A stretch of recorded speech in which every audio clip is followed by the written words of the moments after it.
walang pasok sa eskwela ngayon. Ang mga batang lalaki naglalanguyan sa isang maruming creek.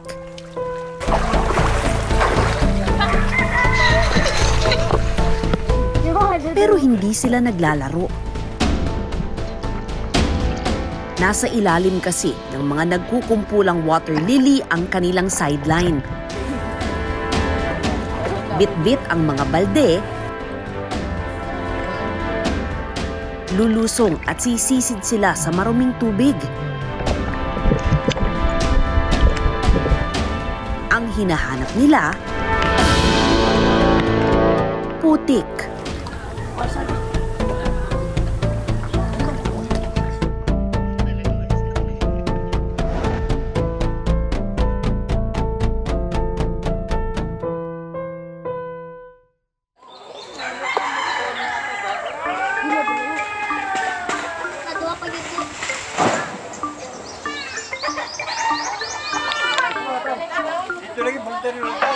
Maagang gumising ang magkakaibigang Moby, GJ, Koy Koy at Dodong. Edad 12 hanggang 14 na taong gulang. Dumiretso sila sa Damayan Creek sa Agusan del Norte. Puno ito ng palutang-lutang na basura. Kaya sa tulay pa lang, maaamoy mo na ang mabahong tubig. 6 na talampakan ang lalim ng gitnang bahagi nito. Pag umuulan, hindi kayo tutuloy. Tutuloy pa rin kahit umuulan. Sabi nila tumataas tubig dito, di ba? Kapag ano? Ang saya-saya namin kapag umuulan. Swimming na. Maglalaro. Maglalaro na kayo. May mga sawa rin daw rito. Pero baliwala ang takot sa sino mang gustong kumita. Tutal, wala pa naman daw nabibiktimang tao sa buong barangay. Sina Moby, dire-diretsong lumusong.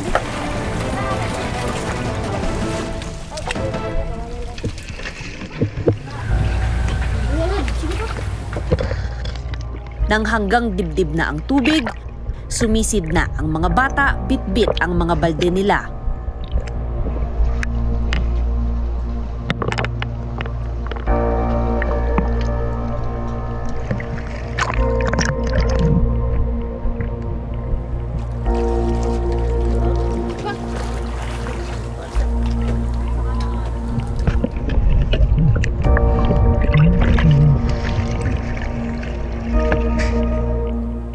Kapag puno na ang balde, bubuhatin nila ito patawid ng tulay. Wala na daw!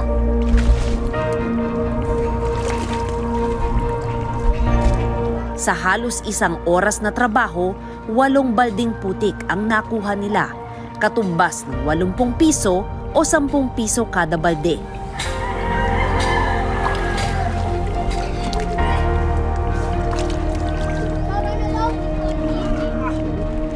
Tig-20 ang hatian nilang 4. May pambaon na sila at pambili ng pagkain. Hindi ba natatakot yung mga magulang ninyo kasi hindi ba malalim yung tubig? Sanay naman po sila. Sanay na sila. Hindi ka ba natatakot pag lumalabas ka dito kasi malalim yung tubig? Hindi naman. Marunong naman ako lumangay eh. Pero ito yung paglalapok. Hanggang ilang taon ito gagawin? Habang buhay. Habang buhay na? Mabigat man ang mga buhat-buhat na timba, magaan naman sa kalooban nila ang ginagawa. Pruweba nito ang matatamis nilang ngiti. 10 taong gulang si Moby nang magsimulang maglapok o kumuha ng putik. Natuto raw siya sa kuya niya. Bakit pala ito yung naisipan yung gawin na trabaho? Wala na kasing ibang trabaho. Oo. Nasasanay lang kasi si kuya sa kaibigan niya. Sinama na niya rin ako. Dati pagka kayong dalawa ni kuya yung lumalabas, ilang balde nakukuha ninyo? 50 ka buo. 50? Isang araw? Gano'ng katagal yun? Ilang oras? 3. Tapos magkano kikitain nyo nun? 450. 450. Yung 450 pesos para saan yun? Pambili ng bigas minsan. Eh ngayon, nasa na si kuya? Ito sa balay na nagsisilpon lang. Oh, hindi na siya naglalapok. Mahiya naman siya. Kasi? Ulitaw na daw siya. mga bata niya. Unsa man inyong ikatubag? Lola ang nag-aalaga kay Moby at sa 3 pa niyang kapatid. Single mother ang nanay nila at dating OFW. Mas piniling manatili na lang sa Pilipinas para makapiling ang pamilya kahit maliit ang kita. Anong trabaho ni mama ngayon? Wala. Eh di yung kinikita nyo dito sa paglalapok. Malaking tulong yun kasi wala palang trabaho si mama ngayon. Ano mas gusto mo? Yung nandito siya o yung nasa ibang bansa? Nandito. Oo, kasi Namimiss namin kasi siya. Mamali trabaho din bukas. Ang lola ni Moby natutuwa sa apo. Sa kuan Na sa murang edad pa lang ay natuto ng tumulong sa kanila. sa trabaho ha. Yung mga anak si Moby, wala man. Opo. Bigay siya may pera ako na ibigay ko sa iyo. Dali ng ulam. Opo. Si Moby po, saan galing yung binibigay niya sa inyo? Galing sa paglalapok? Oo. Lapok, mag-ano siya, magpasahod siya doon. Pero ang maagang responsibilidad ay may kaakibat na sakripisyo. Sabi mami, kung ayaw pag-absent dong, sabi niya, mag-ano isa ko na magtrabaho para makaulam kami. Kaya kapoy ko na, mahirap. Kawawa na yung kusus niya, ang mama niya yung uwi. Para lang sila makuanan. Pero maulang gihapon, kaya hirap gihapon. Itong ginagawa mo, syempre mahirap kasi nag-aaral ka din, di ba? Minsan, di ako papasok ng school. Hindi mo na mahahabol yung mga lesson, hindi mo na maintindihan. Ano na lang ginagawa mo? Tulong ko mama kasi wala siyang trabaho. Oo. Kailangan niya ako kaya magkuha mo kong lapok tayo. Hindi nag-iisa si Moby sa ganitong sitwasyon.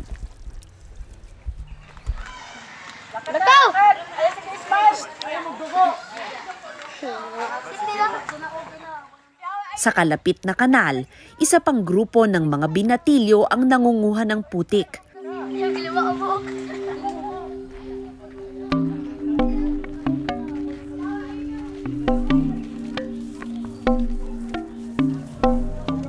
Mas gusto raw nila rito. Dahil sa Damayan Creek, malalim na nga ang tubig. Marami pang sawa.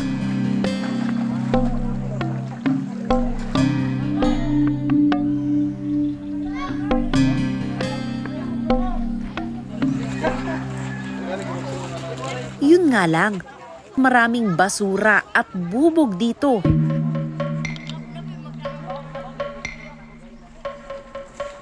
Sila na raw ang naglinis sa kanal para makasisid sila ng putik.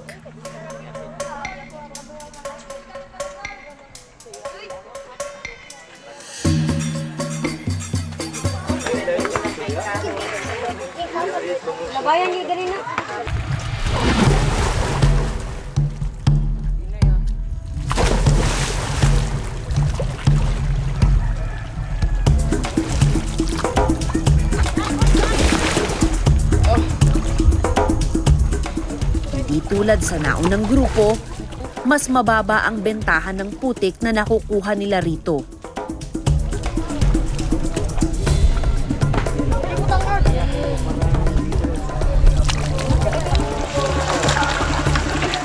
₱6 lang kada balde na paghahati-hatian pa nila. Kaya mapapaisip ka, kung sulit ba ang hirap ng paglalapok? 20, di magkano yun? 120 pesos. Tapos ilan kayong naghahati doon? Depende kapag dalawa. Pagkain namin na... Oo.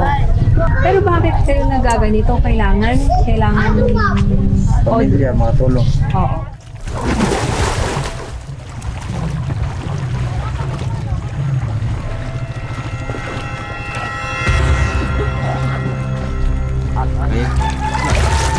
Ilang minuto pa lang silang nangunguha ng putik, umahon si Jimwell.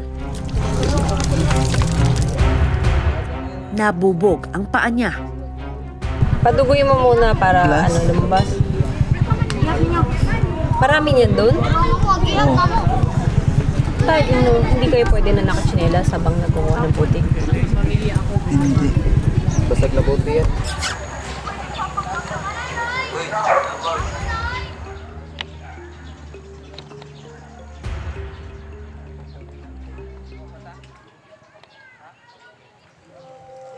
Karaniwang edad 10 hanggang 16 ang mga batang lalaking naglalapok. Mula sa mga kuya, itinuturo sa mga mas nakababata nilang kapatid ang pagsisid ng putik. Pero kwento nila, may age limit ang trabahong ito. Pag binata na kasi, nakakahiya na raw, lalo na kapag nagkaroon ng girlfriend. Hanggang ilang taon to pwede maglapok. Sabi nila, di ba pagka daw naging binata na, nahihiya na raw, ayaw na maglapok. Ikaw, ilang taon ka na ba? 16 nga raw. Hanggang kailan ka maglalapok? Depende kapag. Depende kapag mayroon ng tutuloy sa amin.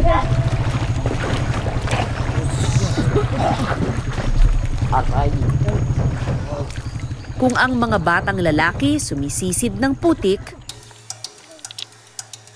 ang mga batang babae naman dito may ibang trabaho.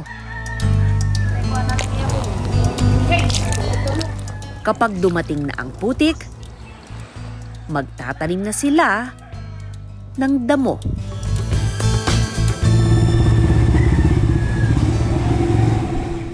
Pangunahing kabuhayan ng mga taga-barangay Pangabugan ang pagtatanim ng frog grass. Isa ito sa mga paboritong damong ginagamit ng landscapers o yung mga gumagawa ng magagandang garden. At ang sikreto kaya maganda ang tanim nila, ang putik. Dito ginagamit ang timba-timbang putik na kinukuha ni Moby. Bakit po kailangan sa putik? Bakit hindi pwedeng dito na lang sa lupa ay diretso? Acidic po yung lupa, ma'am. Kaya pag dinaniman namin yan, namamatay po. Ah, okay. So, kailangan talaga ganito. 3 henerasyon nang nagtatanim ng frog grass ang pamilya ni Beverly. Ito po, ma'am. Sinusunod lang po namin to sa biyanan ko po, ma'am. Mahirap din, ma'am. Kasi masakit sa likod, masakit sa balakang. Palagi ka kasi nakayuko maghapon. Oo. Yun. Masakit, mahirap. Pero kumusta po ang kita dito? Okay naman po, man. Nakabili din ko kahit anong gusto namin. Nakasupport din sa mga anak ko sa pag-aaral. Sobrang laki po talaga, ma'am, para sa amin. Family affair ang pagtatanim para kina Beverly. Mister niya ang nagpapala ng binhi. Ang panganay na si Abigail, pipigtasin naman ang maliliit na piraso ng damo at huhugasan ito.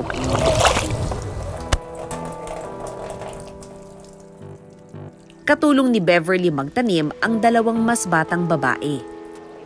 8 taong gulang lang daw sina Angeli at Ivy nang matutong magtanim ng frog grass. Parang gusto kasi nilang tumutulong talaga sa yung dati. Sa hindi pa sila marunong, sabi na tutulong kami, gusto namin yan. Pinatulong ko na. Si Moby ang regular supplier ng putik ni Beverly. Paano niyo naman po nakuha? Yun sila Moby na kumukuha ng putik para sa inyo? Magkakapit-bahay po kasi kami dito, ma'am. Kaya pag gusto namin magtanim, sila tawag namin sila. O, kuha kayo ng putik. Yun, kuha din sila kasi kikita din po sila. Oo. O kumbaga parang nagtutulungan yung magkakapit-bahay. Opo, ma'am. Ano po yung ginagawa nyo ngayon? Kinukuha namin yung lahat ng mga pati bato. Ang hirap kasi hindi ko alam yung hindi ko kasi alam yung texture ng kung ano ba yung dapat niyang texture. Kapag mayroon ng binhi, ihahanda naman ang putik na pagtataniman. Nang malinis na ang putik, nagsimula ng magtanim sina Beverly at ang 2 bata. Makikita mong may sistema na sila sa pagtatanim. Parang ma'am? Parang family bonding na rin. parang gano'n na nga, ma'am. Sabi ni Beverly, Kapag walang pasok lang naman sumasamang magtanim ang mga bata. Pero maganda na rin daw na maaga pa, alam na nilang magsumikap. May nakakakita din sila ng pera dito, ma'am. Nakakatulong din to. Kaya siguro itutuloy nila yun. Pero kayo po, ma'am, bilang nanay, ano po yung pangarap ninyo para sa mga anak nyo? O gusto nyo talagang mag-concentrate din sila dito paglaki nila? Hindi po, ma'am. Gusto ko po makapagtapos sila lahat sa pag-aaral, ma'am eh. Karaniwang landscapers ang mga bumibili ng froggrass mula sa mga karatig probinsya tulad ng Agusan del Sur, Cagayan de Oro, Zamboanga at Bukidnon.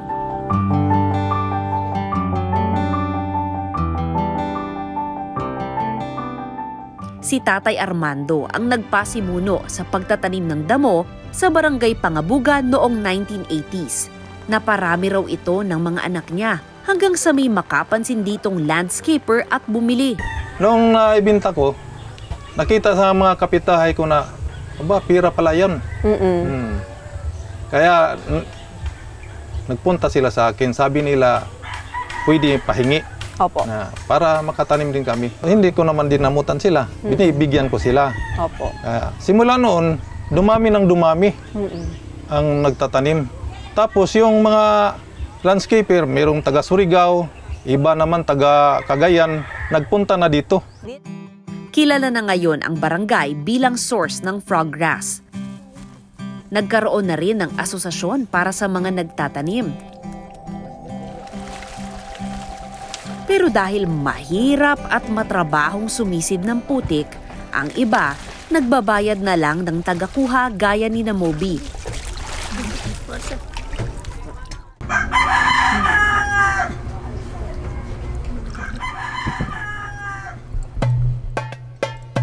Kinabukasan,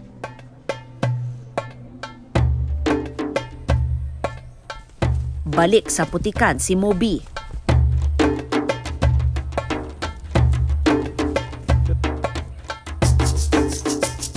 Ang tatlo nitong kaibigan na sina Koykoy, Dodong at GJ nauna na sa ilog na paglulubluban.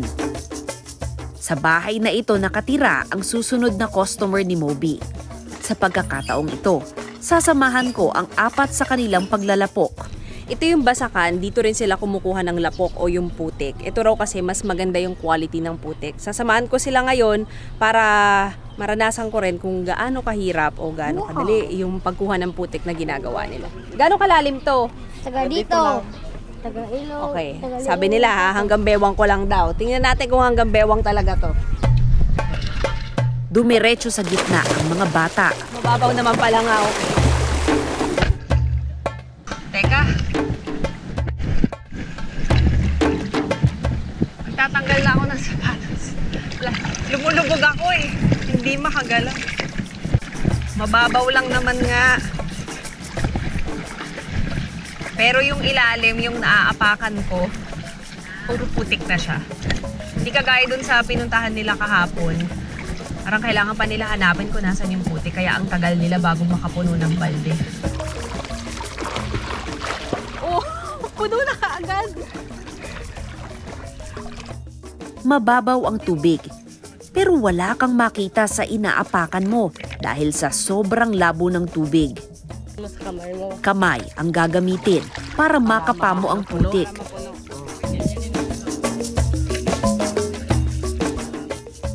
Ilang metro mula sa Pampang, may napili ng lugar sina GJ.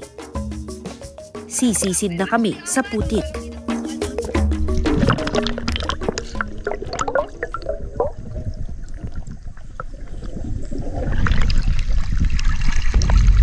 Oh, ito parang... Ano naman ako kuha na susok? Oo nga, ang daming kuhon. Saan mas maganda? Okay. Ay, lilipat daw kami sa kabila kasi itong side na to parang hindi maganda yung putik. Tapos ang daming mga kuho. Actually, ito, teka lang. Huwakan natin.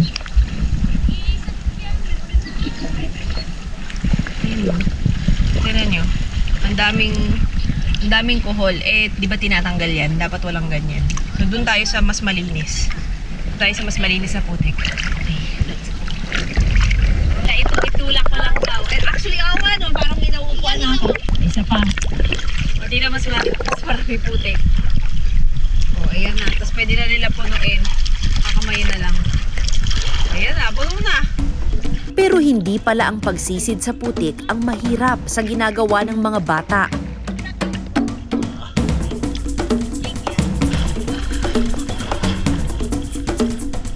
Parang mas mahirap yung pagbabalik nung putik dun sa lupa kasi lumulubog ka nga, tapos medyo mabigat siya.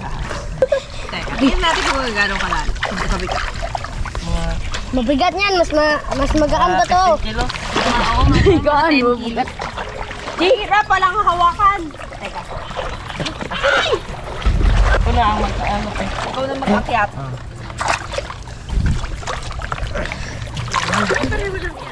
Halos kalahati na ng timbang ng mga bata ang balding bitbit nila.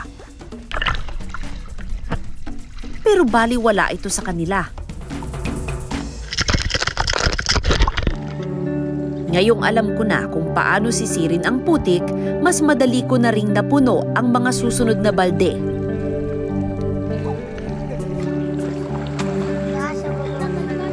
Pero sa gaya kong baguhan sa trabahong ito, marami pa palang hindi inaasahan ang pwedeng mangyari.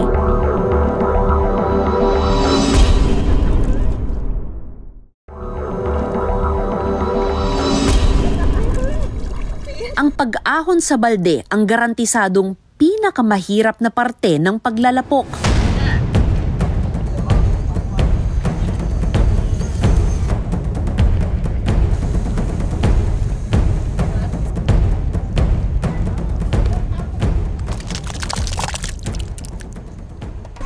Alam niyo, para sa isang balde lang ng putik, medyo ang effort niya kasi una, mahirap maglakad dun sa putikan.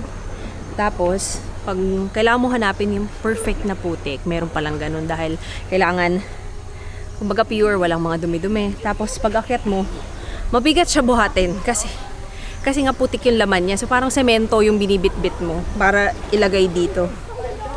Siyempre, tumatalsik siya sa mata mo, kaya medyo masakit siya sa mata ha. Ilang balding putik lang ang binuhat ko, pero iba ang pagod. Hindi pambata ang trabahong ito, pero sina Moby napipilitang tumanda agad sa kagustuhang makatulong sa pamilya.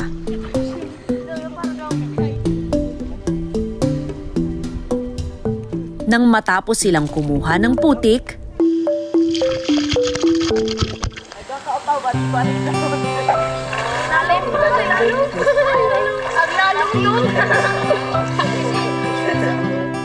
bumalik sa pagiging bata ang apat. Alam ni na Moby na hindi na bang pwedeng habang buhay umasa sa putik.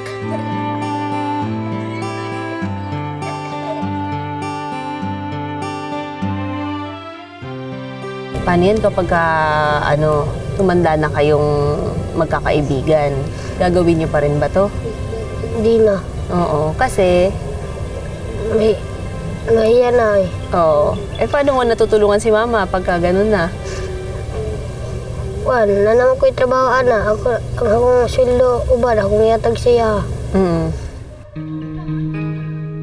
Kung tutuusin, ang hirap ng buong komunidad sa pagtatanim ng froggrass ay isang bagay na pwede nilang ipagmalaki. Sa ibang lugar kasi, gaya ng Luzon, unti-unti nang nakikilala ang damong ito. Halos araw-araw daw ang order ng froggrass ayon sa mga landscaper. At mabibili ito sa halagang 80 pesos per square meter. Mas mataas kumpara sa bentahan sa probinsya. Kaya naman kung mabibigyan lang ng suporta ang Barangay Pangabugan, malaking tulong sana ito sa mga bata at pamilyang nagtatanim ng froggrass. Hindi pa nakilala ito dito eh. Ngayon pa lang nagpunta kayo dito. Opo. Noon wala. Parang wala lang to, parang damo lang. Pag halimbawa may naglilinis dito sa mga water lily, tapakan lang yan ng bakto. Opo. Hindi kami bayad. Dahil wala naman sa agriculture yan. damo lang naman yan. Opo. Oo, yun sabi nila, damo lang naman yan. Sana may ibang kabuhayan na ibigay. Anong mga maitulong ng gobyerno, yun lang. Hindi ko alam kung anong magagawa nila, no? O yun lang sa akin na sana tutulungan yung katulad namin dito, kasamahan namin dito.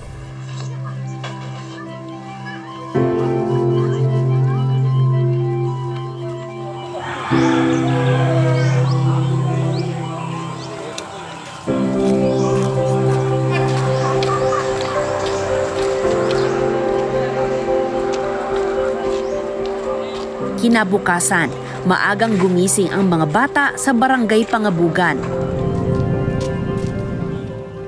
Balik eskwela na kasi. What are the different types of multimedia? Magkakaklase sa grade 8 sina Moby, Koy-Koy, Dodong at Jimwell na mabilis gumaling ang paa matapos mabubog. Social mobilization.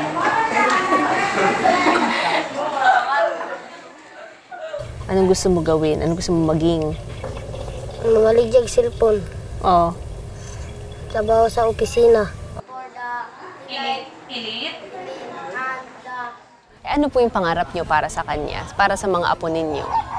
Ang pangarap ko, mag-eskwela siya. Kung gusto siya mag-actor, kay kanang makasabaan maghilak siya. Sabi ko, parang actor, mag-uti ka sa kuan na. Maghilak, ilang ni. Malako ako, may ambisyon ko. Magbili ako ng bahay para sa iyo. Pero sa tingin ni Tatay Armando, makapagtapos man ang mga bata, magpapatuloy pa rin ang tradisyon ng frog race sa kanilang barangay. Kailangan, dahil wala namang ibang makitang hanap buhay. Ito lang naman. O sa katulad namin, sa aming mga anak, hanggang pa sa mga apo, patuloy pa rin ito. Ganito na talaga ito. Hanggang may may matataniman pa. Mukhang hindi pa sina Moby ang huling henerasyong sisisid sa putik.